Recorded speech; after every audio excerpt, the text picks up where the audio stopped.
काय त्र्यंबकेश्वरला? त्र्यंबकेश्वर. आता आपण त्र्यंबकेश्वरला पोहोचलो आहोत आणि आता रूम बघण्यासाठी आपण जात आहोत. जय हिंद. चला. जय शंभू. आणि थंडी किती आहे? थंडी आहे का? थंडी लागते का कुठून तुम्हाला? आहे रस्ता? थंडी लागते का इकडे? थंडी खूप आहे. खूप थंडी आहे. Yes, sir. इथं थंडी खूप आहे. आता अरे सध्या पण ते 16 डिग्री सेल्सिअस तापमान असेल. ऍक्च्युली आपण तिथे ते जे लोकल हे करायला पाहिजे आता इथे रूम आपल्याला महाग भेटणार. नाही नाही भेट. आई साहेब मातुस मातुश्री सौ सजिता तोत्री मॅडम.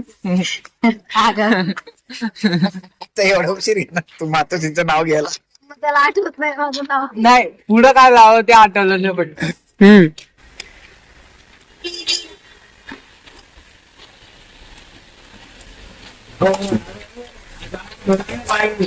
चला ते